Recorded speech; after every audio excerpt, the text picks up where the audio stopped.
안녕하셨습니까? 온누리 M센터 이재원 목사입니다. 오늘은 선지자 시대 계시에 관련된 시리즈 특강 중에 제2부 2강이 되겠습니다. 오늘 제목은 선지자들이 하나님으로부터 받은 계시 수신의 그러한 그 양식과 또 받은 것을 어떻게 전달할지에 대해서 살펴보고요. 일부 또 계시의 내용에 대해서 살펴보도록 하겠습니다. 목차를 통해서는 이렇게 말씀드릴 수가 있습니다. 그래서 오늘 이 4, 5, 6을 함께 다루고 6은 일부만 다루도록 하겠습니다. 예언 현상이 에 관하여 실제성과 진실성 문제가 이제 일어날 수가 있겠는데요. 선지자들 편에서 그 예언을 받은 것에 대한 어떤 확신을 갖는 그런 심리적인 그 모습들을 통해서 그 실제성과 진실성에 대한 동의가 가능할 수가 있고요. 그것만이 아니라 두 번째, 이러한 초자연성을 띤 선지자들의 그 예언 운동이 여러 세기 동안 지속됐다는 것이고, 그 세 번째는 그러한 예언들이 아주 미래에 대한 놀라운 예언들이라는 것이죠. 그리고 그 예언의 그 초점은 어떤 완성점을 향한 그 예언의 내용들로서 목적론적 성향을 띠고 있었다는 점입니다. 역사상 그 어떤 운동에서도 이러한 특징의 예언의 모습은 유래를 찾기가 어려웠을 것입니다. 청각적인 방식으로 임하는 계시인데요. 첫 번째, 이 부분은 청각으로 통한 그 계시 부분은 족장 시대나 모세 시대의 계시에서도 청각적인 그러한 부분들이 있었을 터인데, 이 선지자 시대의 청각적인 방식의 특징은 말씀하시는 하나님, 말씀으로 이렇게 청각으로 접하게 되는 것이라는 것이죠. 그래서 선지자가 먼저 하나님의 말씀을 듣고 그걸 가지고 이제 전하게 되는 이러한 그 부분이 되겠고, 그 선지자가 하나님께로부터 받은 말씀이 비유적인 것이 아니라, 말씀을 들었다는 게 어떤 비유적인 표현이 아니라 직접 문자 그대로 하나님이 말씀하시는 것을 듣는, 우리 사람 사이에 말하는 걸 듣는 그런 것이라는 것이죠. 욥기의 4장에 나온 한 예를 들면, 어떤 말씀이 내게 가만히 이르고 그 가느다란 소리가 내 귀에 들렸다 해서 실제 청각적으로 언어적으로 들려왔다는 것이고, 또 내가 조용한 중에 한 목소리를 들었다, 이런 표현이 있습니다. 또 다음 이사야서 5장 9절을 보면 만군의 여호와께서 내 귀에 말씀하셨다, 이렇게 이런 표현들. 또한 사무엘상 3장에 보면은 위대한 선지자가 됐던 그 사무엘 선지자가 어렸을 때 엘리 제사장과 함께 거하지 않았습니까? 그때 그가 하나님의 부르심 소리를 3번 정도 들었는데 하나님이 부르신 줄 몰랐던 것이죠. 그래서 엘리 제사장께 문의를 했었을 때 하나님의 음성이다, 하나님이 부르신다, 그런 가르침을 받았는데 실제 이 귀로, 청각으로 들었음을 우리가 깨달을 수가 있습니다. 이방 종교에서는 선지자들에게 임하는 이런 객관적인 말씀이 전혀 없습니다. 성경을 통해서 보면. 그래서 실제성이 이제 없다고 봐야 하겠고요. 그러한 것들이 여기 이사야서 41장이나 예레미야서 10장에 제가 여기 소개해드린 말씀을 통해서 이방 종교에는 이런 실제성이 없다는 것을 우리가 이 말씀을 통해서 깨달을 수가 있는데, 그 첫 번째 말씀은 이사야서 41장 22절부터 나오는 말씀, 26절 사이의 말씀은 하나님은 우상이 초자연적인 지식을 갖고 있는지, 또 축복과 저주를 가져올 수 있는지 한번 말해보라 라고 하나님께서 말씀을 하세요. 그 우상들이 변론할 수 있는 기회를 주시겠다는 거죠. 그리고 뒤이어서 만약 이를 그렇게 할 수 없다면 이제 내 진노를 피할 수 없을 것이다. 하나님이 그런 말씀이 나와 있습니다. 또한 예레미야 또 위대한 그 선지자 예레미야는 우상은 둥근 기둥 같아서 그랬습니다. 그러니까 뭐 둥근 나무들을 잘라서 우상을 새겼겠죠. 말도 못하고 걸어다니지도 못하고 사람이 메고서 어디 움직이려면 갖다 놓으려면 메고 가야 되는 뭐 화를 주거나 복을 주지 못하는 그건 뭐 이사야서 얘기 말씀하고도 비슷하죠. 그러니까 두려워하지 말라는 것입니다. 그들에게 무슨 실제적인 그 우상이 살아있지도 않고 그런 것들을 이제 지적한 것이죠. 그래서 아까 뭐 어린 사무엘 선지자에게도 예를 들었지만 외부로부터 이 하나님의 말씀이 임하는 것입니다. 내 스스로 막 생각을 해가지고 떠올리는 뭐 그런 생각이 아닌데 그것이 내 이 고막을 통해서 이렇게 직접 들어오는 말씀도 있겠지만 하나님의 내적인 말씀을 들을 수도 있습니다. 그래서 이 내적인 인터널 스피치라고 표현했습니다만은 그 말씀이 통상 하나님의 영인 성령을 통해서 그것이 들어오고 또 성령께서 역사하셔서 그 말씀을 내적으로 듣는 것이죠. 이러한 그 부분들이 성경에 명쾌하게 사무엘하 23장 2절 같은 데에도 여호와의 영이 나를 통하여 말씀하셨다 해서 말씀을 전달하는 한 기관으로서 통로로서 성령님께서 우리 안에 성도 가운데 임재하셔서 말씀하시는 것으로 우리가 이해할 수 있는 성경 본문들이 뭐 스가랴서 신약의 베드로전서에도 있습니다. 또한 시각적인 방식으로 임하는 계시가 있을 텐데요. 저희가 앞서 족장 시대 또 모세 시대 그 시각으로의 계시도 언급이 됐었습니다만은 이상을 통한 계시인데요. 영어로 뭐 비전 이렇게 이제 얘기를 하는데 세월이 이렇게 흘러가면서 이 이상이란 단어가 계시란 단어와 같은 그 의미로 사용되는 경우가 이사야에서 첫 타이틀을 얘기하는 첫 구절에 나와 있습니다. 어떻게 되어 있느냐? 아모스의 아들 이사야가 유다와 예루살렘에 관하여 본 이상이라 이렇게 말씀이 시작되어지는데 이것은 본 계시라 사실 이런 말이죠. 그래서 그 용어 대신 이 용어가 쓰여졌다라고 이렇게 봐야 할 것입니다. 통상 그 이상은 외적인 시각 개념과 내적 시각 개념인데요. 뭐 영어로 뭐 이렇게 표현을 한다면 오픈 비전에서 이 눈으로 이렇게 눈이 열린 상태에서 바라볼 수 있는 그런 환상들이 있겠고요. 또 내적 시각이라고 되어 있는 거는 뭐 closed vision에서 뭐 눈을 감은 상태에서 그 환상이 이렇게 열리고 볼 수 있는 그런 것으로 생각할 수가 있습니다. 전자의 경우에는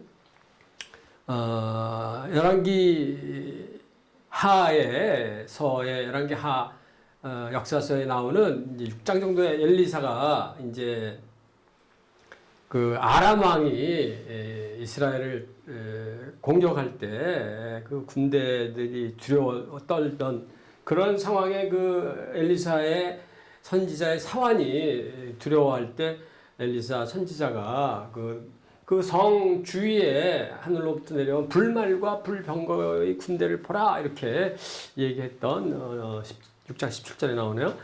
그 사건이 언급되어 있는데 그것은 이제 그 오픈 비전 눈을 열고 이렇게 그것이 환상에 있는 걸 보게 됐다고 우리가 이해할 수가 있겠습니다. 그리고 대부분 많은 경우에 선지자의 내적인 시각 앞에 영상이 놓여질 수 있고요. 앞에서 봤던 족장 시대의 야곱 같은 경우는 그 북쪽에 이제 잘못해가지고 형을 속이고 달아나는 과정 중에 그 베델이라는 그곳에서 밤에 돌베개 베고 꿈을 꾸다가 환상이 열리면서 사닥다리 위에 천사가 오르락하는 그 모습을 보지 않습니까? 꿈속에서 환상을.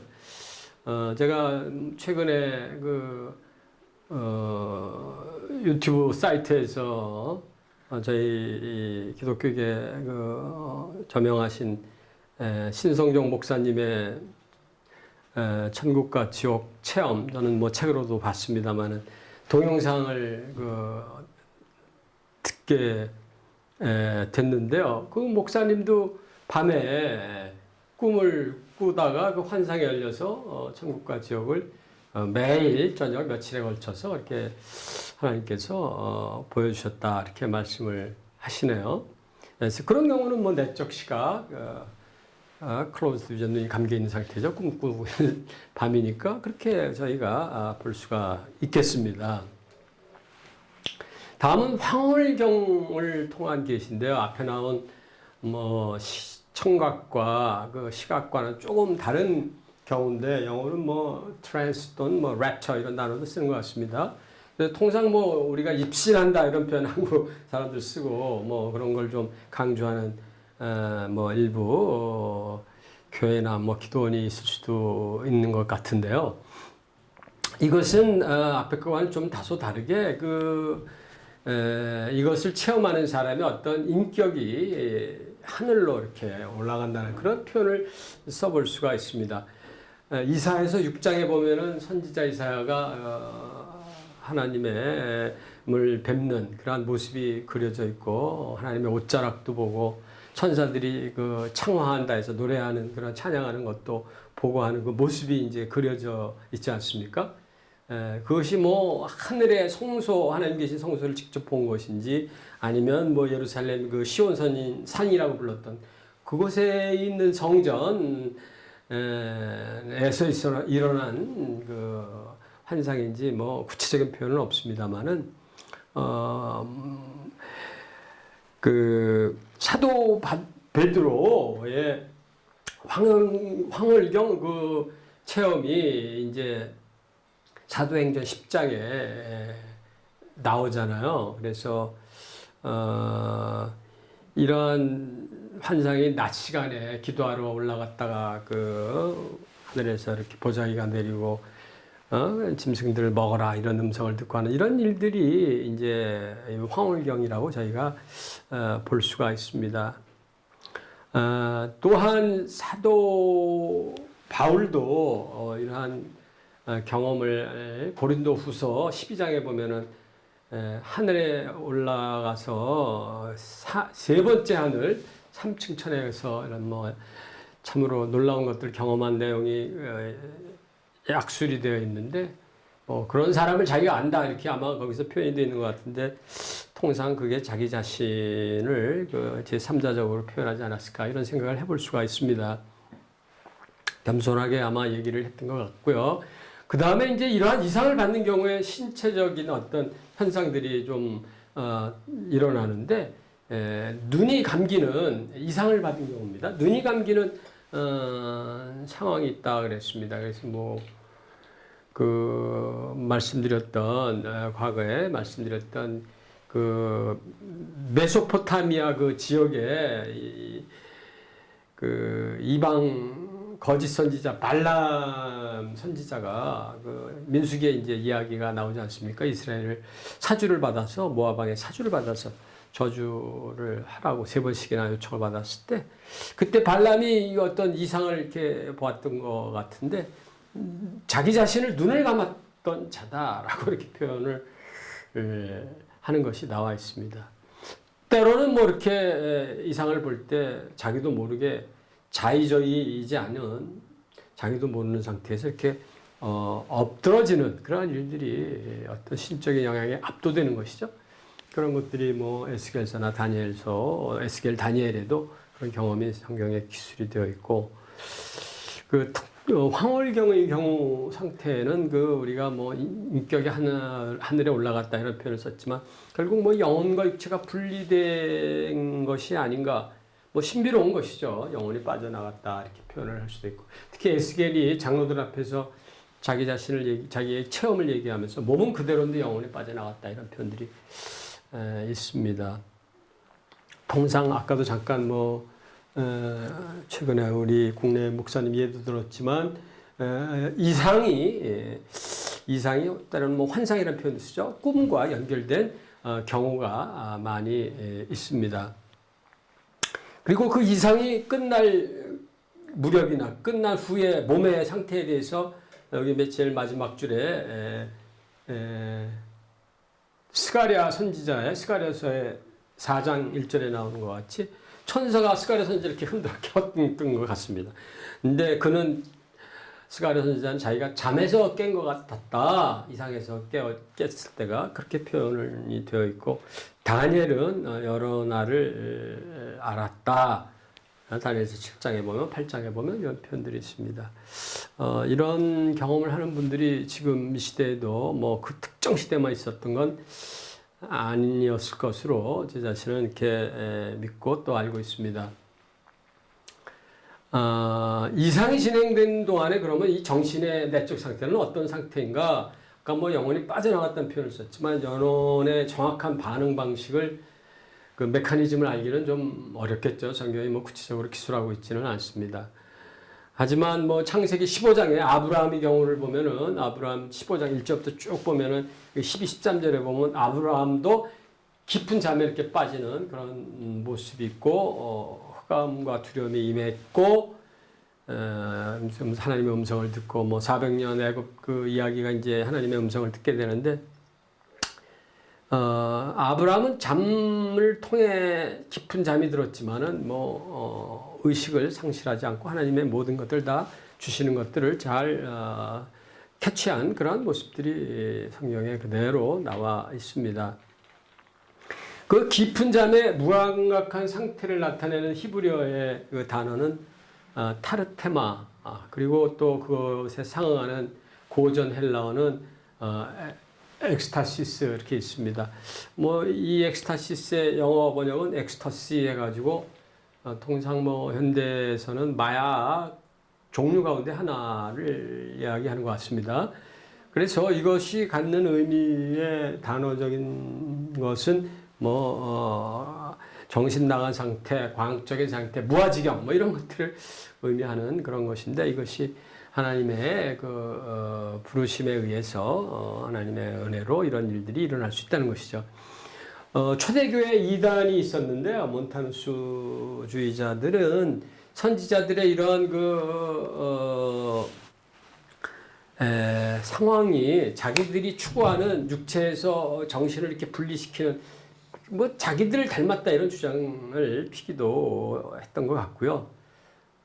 하지만 선지자들은 그 말이 무아지경 표현이지만 이상을 통해서 보고 들은 것들을 분명하게 그 이상이 끝났을 때 확인할 수 있었던 것이 현재 엑스터시를 통한 어떤 무아지경하고는 완전히 다른 것이죠. 또한 선지자는 이상이 진행되는 이상을 통해서 일반 백성들의 어려운 삶의 문제거리들을 해결을 해주기도 했습니다. 뭘 찾을 물건이 있으면 그게 어디 있는지 이렇게 찾기도 하고 그것이 언제쯤 그러한 일이 벌어질지 사무엘 선지자의 경우가 이제 사울이 왕으로 책봉을 되고 난 이후에 아버지가 그 암송아진가를 이렇게 잃어버렸을 때 그것을 찾는 그 내용이 이제 사무엘서에 나오는데 거기에 이제 사울 왕의 사무엘 선지자를 만나서 사무엘 선지자로부터 너희 아버지의 그 암송아지가 어디에 있다. 언제쯤 네가 그걸 보게 될 거다. 이런 말들이 거기에 나오게 됩니다. 예. 그래서 정보를 제공을 해주는 거죠. 사무엘이. 또 이런 가정사들의 문제를 이렇게 해결해 줄 수 있는 거는 정말 삶 속에 참 실질적인 유익을 줄 수도 있는 하나님으로부터 받는 특권 중에 하나다. 이 시대에도 이게 없다고 저는 말할 수 없겠습니다. 하나님의 특정 시대, 특정 사람에게만 이렇게 하셨다고 그렇게 주장하는 일부 어떤 부분에 대해서 이렇게 주장들도 있지만, 하나님이 어제도 계시고 오늘도 계시고 앞으로도 계속 계시는 그 하나님의 은혜니까요. 그러한 또 우리가 기대를 해볼 수도 있을 것 같습니다. 또 특히 많은 목회자들이 성도님들을 위해서 이런 은혜를 또 제공해 주실 수 있다면 참 좋겠습니다. 예, 근데 이러한 현상들에 대해서 이게 뭐 종교적인 병리 현상이다라고 그렇게 몰아붙이는 이교도적이다라고 그렇게 주장하는 사람들도 없잖아 있는 것 같습니다. 예, 그래서 지금은 제가 방금 선지자들이 하나님께 받는 계시의 그 양식을 말씀을 드렸고 이제 어떻게 백성들에게 전달할 것인가에 관한 것입니다. 하나님께로부터 말로 받아서 말로 전하는, 스피치로 받아서 스피치로 전하는 것이 이제 첫 번째인데요. 말로 재생시키는 것이요. 선지자들이 성령의 특별하신 그 통제 아래에 있었다고 우리가 봐야 할 터인데요. 그래서 성령께서 인간의 신체 기관을 움직여서 하나님의 그 하시고 싶은 말의 내용을 전달을 해 주시는 것이죠. 또 선지자는 받아서 그것을 이제 메시지를 전달을 합니다. 저희가 지난 강의 때 그 선지자라는 히브리어 어휘 가운데 나비라는 대표적인 어휘를 소개를 해드렸는데요. 이 나비라는 선지자의 그 의미는 능동적으로 하나님의 말씀을 전달한다는 그 뜻을 그 단어 속에 가지고 있죠. 그래서 하나님의 말, 디바인 스피치를 그 자연스럽게 사람의 말, 휴먼 스피치로 이렇게 일종의 뭐 통역이라면 통역이겠습니다만은 어떤 형태로 디바인 스피치가 주어지는지는 성경이 특별히 기술하고 있지 않죠. 각 사람의 모국어로 이렇게 뭐 히브리어면 히브리어, 뭐 한국어면 한국어로 주시지 아니면 뭐 그 특정 언어로 지정되지 않은 어떤 형태로 우리가 신비스럽지만 그것이 딱 확신이 오는 이런 말씀이라 그렇게 주어질 수도 있겠죠. 그래서 좀 경이로운 부분이 아주 많이 있는 부분입니다. 뭐 성경에 보여주는 것 이상 저희가 그것을 캐지 않아야 될 것 같은데요. 이러한 언어 부분에 대한 초점을 저희가 좀 가지고 볼 때 사람은 하나님의 형상으로 지음을 받았다. 창세기에서 이렇게 말하고 있지 않습니까? 그래서 사람이 구사하는 그 이 스피치 능력은 하나님의 형상의 일부로 저희가 보아야 할 것이고 이러한 그 스피치 기능은 하나님의 형상을 닮은 것이기에 신적인 그러한 면을 가지고 있다라고 말할 수 있겠습니다. 다음은 이상으로 비전으로 환상으로 접한 그 하나님의 그 계시를 예언을 말로써 스피치로 휴먼 스피치로서 전달을 당연히 해야 했겠죠. 뭐 성경 그 표현들을 보면 내가 보니에서 자기가 이상이나 환상, 이상 또는 환상이라는 표현된 것들을 실제 보았다는 그 구체적인 언급이 있는데 그걸 본 거를 이제 말로 풀어내는 것이죠. 다음 그 세 번째는 말에서 하나님의 디바인 스피치를 휴먼 스피치가 아닌 행동으로서 이렇게 사람들이 가시적으로 눈으로 볼 수 있도록 전달을 하는 그런 전달법도 독특합니다만은 에스겔서나 또 뭐 열왕기 상해 11장에 보면은 저희가 볼 수가 있습니다. 에스겔은 하나님으로부터 이스라엘의 죄악의 날수가 390년인데 1년을 하루로 쳐서 390일 동안 특정한 몸 동작으로 누워 있어라 이렇게 얘기를 하셨어요. 그래서 왼쪽으로 이렇게 몸을 눕혀가지고 뭐 바닥에 누워 있었겠죠. 참 굉장히 힘들었을 것 같습니다. 감옥에 뭐 1년 있어도 힘든데 390일을 특정 자세를 취해서 있어야 됐으니까. 또한 예루살렘을 감싸는 포위하는 흑벽돌 모형을 만들어서 적군의 침공을 예시하는 뭐 그런 장면도 에스겔서 4장에 언급되어 있습니다. 그리고 구약의 선지자 아히야라는 선지자가 솔로몬 왕국이 북이스라엘과 남유다로 분열이 될 것을 예언한 것이 자기가 입고 있던 옷을 벗어서 12조각으로 내서 10조각이 10지파를 얘기하죠. 10지파. 12조각을 했다는 건 12지파로 분할된다는 것을 상징하는 것이고, 그 중에 10지파가 북이스라엘로 가고 나머지가 이제 남유다가 되는 그러한 예언이 이렇게 자기 옷을 통해서 행동으로 이렇게 보였던 모습이 나와 있습니다. 또한 선지자들이 예언을 통해서 이적을, 기적들을 보였던 그러한 예언의 전달 양식도 있겠죠. 구약에서는 이 기적들, 이적과 관련된 여러 어휘들이 한 너댓 개 나오는데요. 이것을 포괄적으로 표현하는 단어로는 오트라는 그 표적이라고 흔히 사인이라고 번역되어지는 이 단어 어휘가 있습니다. 특히 그 연관성의 표적이라는 것이 있는데요. 이것은 앞으로 일어날 두 가지 사건이 시간 간격을 두고 두 개가 연관이 되어져서 이 사건들이 일어날 것이다 라는 것을 예언하고 그 실제 발생이 되는 이것들은 전적으로 하나님의 전지하심 가운데 계시된 것으로 저희가 볼 수밖에 없는 것이죠. 그래서 선지자들의 선지서라고 통상 제가 일강 서론에서 선지서가 이제 큰 성경의 구약의 그 분류 중에 한 파트다 말씀드렸는데, 그 선지서에 나타나는 이적들은 대부분 그 예언, 앞으로 일어날 것들에 대한 그러한 이적들이 많다 이렇게 볼 수가 있습니다. 저희 성경 분류는 역사서라고 불려지는 사사기부터 열왕기, 상하, 역대기, 상하 이렇게 역사서들이 히브리인들의 그 성경 분류법에는 전기 예언서로 분류된다는 말씀을 1부 1강 서론 때 말씀을 한번 드렸는데, 이 열왕기서에 엘리야, 엘리사 이 선지자들의 기적들이 나오지만, 그러한 기적들은 지금 말씀드린 대로 어떤 특정 상황의 임의 시점에서 일어나는 어떤 기적들이 좀 많죠. 이 선지서의 예언을 기반으로 하는 그러한 이적들하고는 조금 성격들이 다른 것들이 많이 있다라고 또 저희들이 볼 수가 있고, 이러한 이적들 자체가 갖는 성격은 변증적이고 구원론적이다라고 말씀을 드릴 수가 있습니다.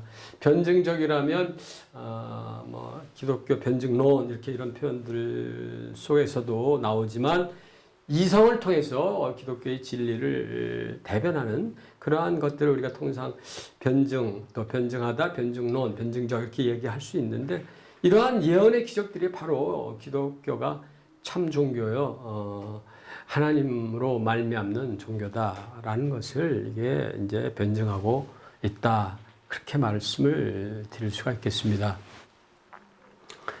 선지자들이 미래에 기대되는 위대한 초자연적인 세계적 격변에 대한 가르침, 미래가 이러이러할 것이다, 격변을 포함해서 이런 것들도 하나의 이적의 요소로 저희들이 간주할 수가 있겠습니다. 특히 선지자들의 많은 예언적 이적들은 그분들이 기도한 후에 하나님께로부터 받는 그러한 모습으로 성경이 기술하고 있습니다. 저희들도 이렇게 열심히 기도 생활을 해야 할 것 같습니다. 특히 이방 종교의 영역에서는 마술, 점술 등을 이렇게 해가지고 신을 이렇게 부추겨서 기적을 일으키도록 하려는 그런 시도들의 흔적들이 있지만, 선지서에는 전혀 그런 부분들이 없는 것이죠. 두 가지 받은 양식과 전달한 양식 말씀드렸고, 세 번째는 남은 시간은 오늘 선지자들의 계시 내용 중에 일부를 말씀을 드리도록 하겠습니다. 그 중에서도 여호와의 본성과 속성에 관한 걸 일부를 말씀드리고, 다음 강의부터는 이 나머지 여호와와 이스라엘 사이의 결속, 또 그 결속에 깨어진 이스라엘의 죄악으로 말미암은 건데요. 그리고 심판과 회복, 특히 선지자들의 종말론 관련해서 말씀을 드리도록 하겠습니다. 말씀을 한번 드렸나 모르겠는데요. 여기 그 선지자들이라 하면 구약에 나오는 모든 선지자를 본 시리즈 특강에서 다루는 것은 아니고 구약의 구속사의 기록 선지자로 처음 등장하는 BC 8세기 그 선지자들을 중심으로 해서 다루도록 하겠습니다. 이 선지자들의 방향성은 하나님 중심이라고 말씀을 드릴 수가 있습니다. 이 말의 뜻은 선지자는 깊이 생각되지 않는 어떤 본능적인 그런 어떤 예언이나 뭐 이런 것들이 아니라 하나님으로 받은 말씀들을 명확하게 그 인식하고 인지하고 철저하게 반추해서 나타난 그런 사상과 교리를 제시를 한다는 것이죠. 특히 이사야 선지자는 가장 고상한 유형의 그 종교를 전한 탁월한 선지자다라고 이렇게 신학자들이 보고 있습니다.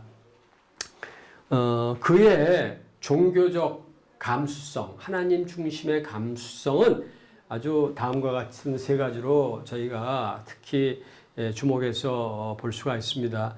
특히 하나님의 무한하신 위엄에 대한 생생한 인식을 하고 있었다는 것이죠. 하나님의 위엄에 대한 인식이죠. 두 번째는 이 위엄과 자기 자신의 피조물됨 그리고 죄악성, 이사야 6장에도 자기의 입이 부정한 것에 대해서 얘기를 즉각 반응을 했는데 이 하나님의 그 높으심과 나의 낮음에 대한 그 측정할 수 없는 그 간격에 대한 깊은 통찰, 깨달음이 있었고요. 또한 세 번째는 그것으로 그치지 않고 하나님의 영광을 섬기고자 하는 전폭적인 굴복이 있었음을 이사야서 선지서를 통해서 저희가 살펴볼 수가 있습니다. 제가 마지막 이런 질문을 하나 여기 던져봤는데요. 우리는 어떤 종교적 감수성을 갖고 있는가? 우리 이사야 선지자 이 세 가지를 한번 근거로 해서 저희들이 한번 자기 자신을 비교해보고 신앙의 모습을 다시 한번 그 힘을 더하는 그런 시간이 됐으면 좋겠습니다.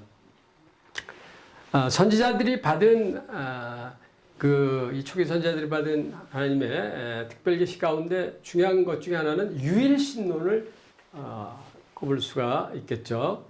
그래서 그 유일신은 이방신들의 신성을 모두 부인하는 것입니다. 신은 유일하다는 것이죠.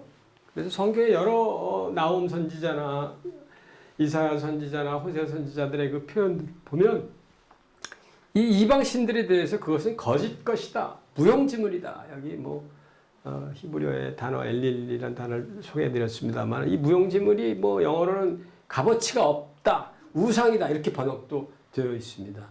특히 그 호세아 선지자는 벙어리 우상들을 염두에 둔 비교해서 상대적으로 살아계신 하나님이다 이런 표현을 쓴 것이 이제 이 유일신론이 잘 드러나는 그러한 모습이고요. 특히 그 초기 선지자들이 형상이라면 조각을 해서 인그레이브 해가지고 이제 나무나 이런 돌들이나 뭘 부어 만들거나 이렇게 해가지고 그 형상들을 만들어서 숭배를 하는 그런 모습들을 조롱하는 그런 표현들 속에서 그 유일신론을 잘 깨달은 것을 하나님으로부터 받은 것을 저희들이 목격을 할 수가 있습니다. 그런 것들 숭배하는 것, 손으로 만든 거 만들어 숭배, 그 우스꽝스러운 일이야. 이런 표현들이 호세아서에 그 이사야서에 보면은 나와 있는 것이죠. 그리고 우상 숭배자들은 그 형상을 이렇게 만들어 놓고 그것이 신성을 상징한다. 그렇게도 볼 수 있겠지만 그거를 더 뛰어넘어서 그 만든 형상 자체가 하나의 그 속에 무슨 신이 내재하는 이런 것으로도 생각을 할 수도 있고 아니면 이것을 통해서 그 신들을 사주를 하는 어떤 마술적인 행위를 통해서 이 형상들을 가지고 그러한 아니면 뭐 여러 가지 그 구약의 마술적인 주술적인 것들이 행위들이 많이 있지 않습니까? 예, 그래서 그런 신적 존재가 마술적인 신적 존재가 임한다 그런 것들 전혀 부인을 하고 있는 것이죠. 예. 특히 이러한 그 형상을 조롱하는 초기 선지자들의 그 이방신 조롱의 모습은 거기뿐만 이방뿐만이 아니라 같은 민족으로 남북으로 갈렸던 북이스라엘 히브리 민족이 북이스라엘과 남유다로 나뉜 게 어쩌면 이렇게 한국하고 비슷한지 모르겠습니다. 그네들 각각이 다 물론 멸망했습니다만 역사 속에서 북쪽이 먼저 멸망하고 남쪽이 3, 40년인가요? 뒤에 이렇게 BC 586년에 남쪽이 멸망했는데 그 북쪽의 이스라엘이 멸망하기 전에 처음에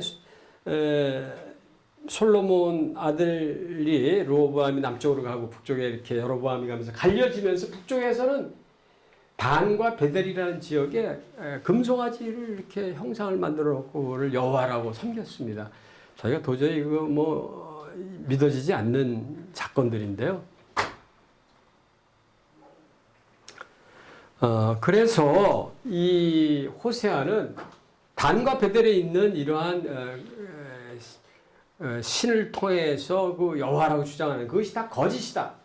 이렇게 그건 가나안 토착 신들의 영향을 받은 거고 아예 그냥 바알이라고 막바로 공격을 했습니다. 또한 초기 선지자들에게서는 그 다른 신들 여호와 야훼 이외의 다른 신들이 마치 존재하기라도 하는 것 같은 그러한 어떤 표현들이 말씀 속에 일부 등장을 해서 오해를 하도록 만드는데요. 예를 들어서 이사야서 19장 1절에 보면은 애굽의 우상들이 그 앞에서 떨겠고 하면 떠는 게 누구가 떱니까? 우상들이 떤다는 얘기인데 그 뭐 우상이 살아있어야 떠는 거 아니겠습니까? 이런 표현을 보고 뭐 우상들이 정말 살아있는 거 아닌가 이렇게 생각을 하면 이건 좀 잘못된 것이죠. 그래서 이러한 표현들은 어떤 신보다 못한 귀신적인 존재 귀신이 있지 않습니까? 영적으로. 그래서 그러한 것들을 염두에 둔 표현이거나 아니면 의인화법을 이용해서 그 표현이 작성이 됐다 이렇게 저희가 볼 수가 있겠습니다. 또 선지자들이 받은 계시 내용 가운데 여호와의 영이 생명의 에너지를 갖고 있다라는 그러한 깨우침인데요. 오늘날에 뭐 여호와의 영과 혼할 때 영의 교리적인 쪽으로 많이 사용하는 것과는 다소 다른 부분인데요. 시편에서도 하나님의 영, 여호와의 영이 어떤 우리의 호흡을 주시고 또 거두어 가시는 그런 표현들이 있죠. 그래서 그 생명 에너지와 여호와의 영이 관련이 된 것으로 볼 수가 있고, 그 만약에 이것과 반대되게 육체라는 단어를 사용한다면 그것은 그 육체의 무기력함을 생명력 자체를 갖고 있지 않음을 표현하는 것으로 볼 수가 있습니다. 또 받은 선지자들이 초기 선지자들이 받은 하나님의 계시 내용 가운데 다른 거 하나는 전능하심입니다. 이 부분은 뭐 저희들도 잘 이해를 하고 있는 건데 아모스, 이사야 모두 하나님의 그 권능이 무제한적이다. 또 심판하실 때는 처절하고 그것은 윤리적인 목적을 위한 것이다. 라는 것을 여기 뭐 만물을 지으신 우주에 대한 표현들이나 여러 심판에 관했을 때 얘기할 때는 모든 심판으로 쓸 수 있는 그 도구들이 불, 기근, 역병, 악 이런 것들을 다 동원하시는 하나님의 그 강력한 무제한적인 권능이 언급이 되어 있습니다. 그리고 이사야의 글에는 이러한 하나님의 일하심이 필요하시면 아주 갑작스럽고 즉각성을 갖고 있는 그런 것들로 이야기를 하고 있습니다. 하나님께서 말씀으로 역사하신다는 건 사실은 그것 자체가 초자연적인 것이죠. 이 말씀의 능력이란 것이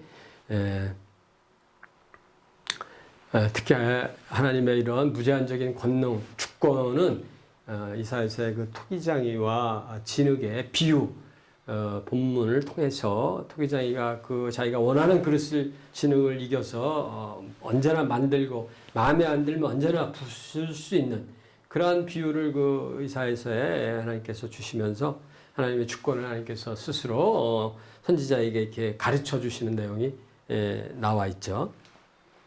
다음은 만군의 여호와라는 표현입니다. 여러분 많이 들어보셨고 또 뭐 찬양에서도 이 여호가 표현들이 자주 등장하는 것 같습니다. 여호와는 만군을 뜻하는 이게 복수형 호스트에서 S가 붙었죠. 그래서 호스트들의 여호와, 지오바, 야훼 이런 뜻인데요. 선지자들에게 나타나는 여호와의 이것이 하나의 또 다른 이름이라고 볼 수도 있습니다. 전능하신 하나님, 엘샤다이 같이 여기서는 만군의 여호와 이렇게 표현이 되는 건데 이게 원래 히브리어적인 표현은 야훼 제바우트 이렇게 되어 있습니다. 성경의 뭐 많은 부분의 성경들이 초기에는 잘 나타나지 않지만 뒤에 이제 또 선지서에서도 일부는 나타나고 일부는 나타나지 않는데요. 신약에도 로마서와 9장과 야고보서 5장에 이 만군의 여호와 표현이 나와 있죠. 여기서는 이제 여호와 아까 설명을 모세 시대인가에 앞서 이제 이 만군의 주가 이게 주가 이제 아도나이 하나님 야훼를 뜻하는 것이죠. 이게 헬라어 성경 70인역이 나올 때 처음 큐리오스를 쓰면서 그게 영어 로드로 번역이 되고 우리나라의 주로 번역이 되고 이렇게 아도나이부터 그 뿌리를 가지고 있는데 결국 만군의 주가 만군의 여호와죠. 여기서 주는 여호와를 뜻하는 것이니까 그래서 신약에도 이 만군의 주, 만군의 여호와 표현이 있습니다. 야훼 제바우트. 자, 과연 이 제바우트가 만군이 무슨 뜻일까요? 여러분 그동안 어떻게 이 단어에 대한 이해를 하고 계셨나요? 인간 군대를 얘기하는 만군일까요? 네. 그래서 제바오트의 이게 복수형인데 히브리어 이 단어의 단수는 짜바라고 되어 있습니다. 호스트죠. 그래서 이게 여성형인데 복수가 될 때 뒤에 오트가 이렇게 붙어서 짜바오트인데 이것에 대한 해석이 크게 네 가지로 신학자들이 보는데 제가 본 시리즈 특강을 메인 텍스트로서 사용한 보스 교수의 그 해석은 가장 적절한 것으로 제가 보여집니다. 초인간적인 영들의 무리로 봤습니다. 그러니까는 제바오트가 이 초인간적인 무리죠. 근데 그 누구의 무리냐? 이 초인간적인 영들. 다른 말로 얘기하면 하늘에 있는 초자연적인 자들, 또 다르게 얘기하면 무수한 천사들로 볼 수가 있는 것이죠. 기타 해석들을 참고로 소개해드리면 인간 전사들, 이게 군대죠. 전사들로 이루어진 군대 또는 뭐 천사라는 표현을 별로 이렇게도 상징하기도 해서 별들의 무리다 이렇게 얘기를 뭐 생명체가 하나의 피조물들이 아니고 아니면 전 피조물 하늘과 땅의 모든 피조물의 총체 뭐 그렇게 해서 또 어떤 근거를 대고 학자들이 이제 감론을박을 연구를 통해서 했는데 이 표현이 가장 적절하다고 볼 수 있는 그 까닭은 여기 설명을 좀 제가 기술을 했는데요. 선지자 시대에는 이스라엘의 군사력 의존도가 너무 지나쳤죠. 전쟁도 물론 많았고 하나님의 목적은 이러한 군사력을 의지하는 불신앙적이며 비신정적인 사고의 틀을 깨트리는 것이었기 때문에 여호와께서 이적적으로 행하시는 분이시다라는 것을 강조하기 위해서 그 하늘에 있는 초자연적인 천사들의 무리도 동원시키실 수 있는 그런 하나님이다. 성경에 뭐 천군, 천사 이런 표현도 있는데 그 하나님의 그 하늘에 있는 초자연적인 하나님의 피조물들 천사들이 굉장히 많은 것이죠. 엘리사가 그 자기 종을 통해서 도단성에서 돕는 그 많은 불말과 불병거를 보라고 그 환상을 통해서 보여줬던 그 내용도 이러한 하나님이 거느리시는 천사들로 우리가 볼 수가 있습니다. 그러한 것들이 또한 천사들일 거를 암시하는 성경적인 본문들은 아주 여러 군데 제가 방금 말씀드린 것 외에도 이사야서에서 만군의 여호와라고 부르는 그 스랍들, 성경에서 스랍들은 천사들이죠. 천사들 중에 특정 천사들을 스랍이라고 부르지 않습니까? 또 이 스랍은 레위기에도 그 지성소에 하나님의 언약궤, 법궤가 있고 거기에 속죄소가 이렇게 놓여지게 되는데 그 속죄소 위에 1년에 한번 대제사장이 이제 죄 용서함 받기 위해서 들어갈 때 하나님의 임재가 있는 곳인데 하나님께서 속죄소에 내가 임하겠다 그렇게 말씀하셨는데요. 그 속죄소에 그 우리가 그룹 형상을 갖는 두 개 통상 뭐 날개 달려 있는 이런 모양이 그 속죄소 판 위에 이렇게 있고 그 이 전체가 법궤 위에 마치 뚜껑같이 이렇게 놓여지는 그런 모습의 것을 하나님께서 이제 만들도록 그렇게 얘기하셨는데 그게 뭐 하나님의 위엄을 그 나타낸다라고 이렇게 해석을 우리가 해볼 수도 있습니다. 그 스랍들의 모습이 또한 다른 천사 그룹이 그룹들 사이에 좌정하신 여호와 만군의 여호와 이사야서에 또 보면 그래서 또 다른 천사들 무리를 그룹이라고 얘기를 했습니다.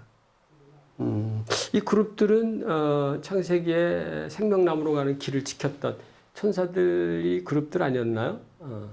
제가 그렇게 기억이 되네요. 그래서 이게 전혀 생소한 게 아니라 성경을 좀 자세히 저희가 이렇게 주목해서 보면 하늘에 있는 하나님을 따르는 그러한 많은 무리들이 있다. 하나님께서 언제든지 땅의 힘이 소진되어서 하늘의 힘이 필요할 때 하나님께서 이 제바우트들을 불러내셔서 이스라엘을 지키시고 도울 수 있는 그런 하나님이시다. 이 시대에도 여러분이나 저나 어느 특정 그룹에 하나님의 도우심이 언제든지 하나님께서 우리가 하나님이 필요하시면 이러한 제바우트들을 우리에게 붙여주실 수 있는 분이 아닌가 이런 생각을 하게 됩니다. 그래서 자연과 역사를 주관하시는 전능하신 그 왕을 지칭하는 것으로 이 야훼 제바우트 만군의 여호와로 이런 표현이 이제 등장하죠. 이것은 뭐 시편에도 등장을 합니다. 시편 103편에 20절을 보면 앞서 19절에는 그 보좌를 하늘에 세우시고 계신 하나님을 이야기하면서 20절에 천사들 얘기를 여기서 하고 있습니다. 능력 있어 여호와의 말씀을 수행하며 그 말씀의 소리를 듣는 저희 같이 듣는 것 같습니다. 여호와의 천사들이여 여호와를 송축하라. 이건 뭐 하나님이 계시해 주셔야만 말할 수 있는 그런 시편이죠. 하나님을 수종하며 하나님을 받들며 그의 뜻을 행하는 모든 천군이여 이게 뭐 제바우트가 되겠습니다. 그래서 이러한 하나님의 놀라우신 그 은혜를 우리가 좀 더 알고 또 체험에 이르기까지 제가 야단한 동사 여러 차례 말씀드렸는데 인격적으로 또 실제적으로 경험적으로 이렇게 체험하는 그런 은혜가 여러분과 저 가운데 있기를 축원합니다. 오늘 강의 여기서 마치도록 하겠습니다. 감사합니다.